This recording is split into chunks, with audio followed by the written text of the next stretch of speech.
You join me on a really early morning here in Minffordd, in the Welsh county of Gwynedd. It's a regular stop on the Cambrian Coast Railway, but that's not the only train that you'll find here, as Minffordd is a stop on the Ffestiniog Railway, which I had the unforgettable honor of spending the weekend volunteering on.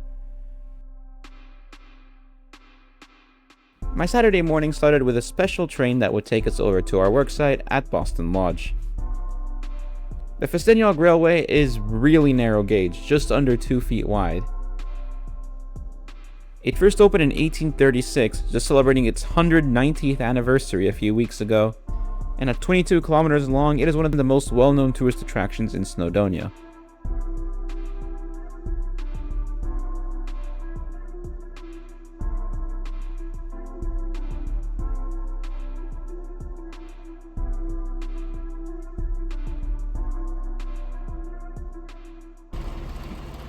And here is Harlech Castle, the 1983 built diesel locomotive that took us over to Boston Lodge.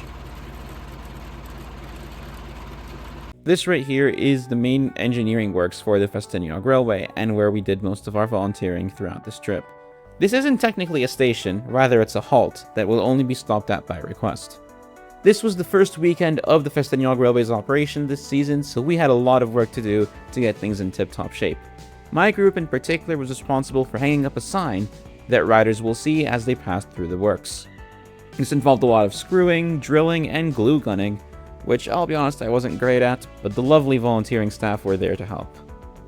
And as we were putting up the sign, the first train of the new season passed by to great fanfare.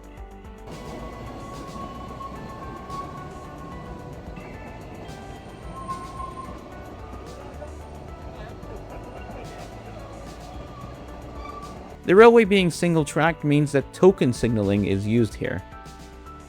Of course, this being the main works of the railway, we got to see lots of locomotives moving in and out. This one in particular being number 12, David Lloyd George, built in 1992, powered by coal and named after a former Prime Minister. That right there is the T22, one of several regional buses operated by Transport for Wales. In a future video, we'll talk about exactly how TFW works, and how it's different to other train operating companies in England. After our work was done, we headed down onto the road to take a look at the fruits of our labor.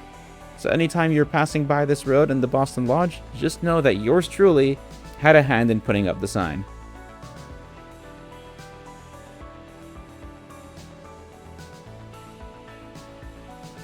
In the evening, we were treated to yet more rides up and down the railway, as well as a workers' dinner at Ffestiniog further down the line.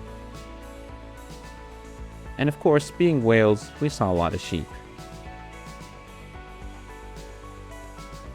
Our Sunday was a little quieter, mainly working around the Minffordd guest house where we were staying, doing all sorts of gardening tasks. That mainly meant pruning some branches, washing up, getting rid of waste, and cleaning up a bit around the yard.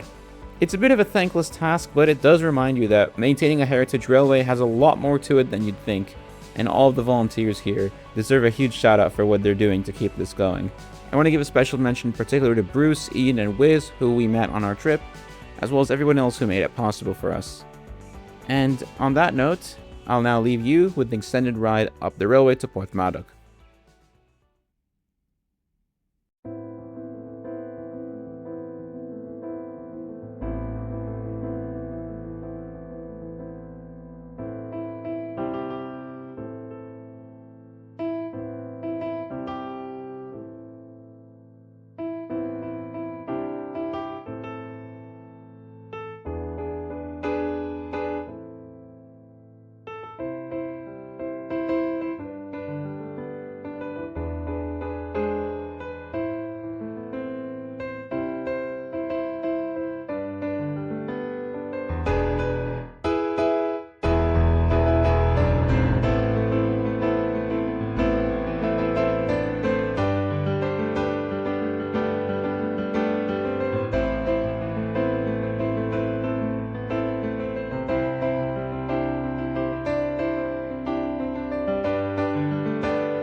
Here at Porthmadog is the northern terminus of the Ffestiniog Railway and the southern terminus of the closely related Welsh Highland Railway.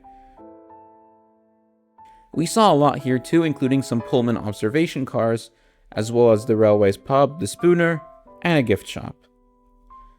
This was a really special trip, and again, a huge thank you to everyone that made it possible.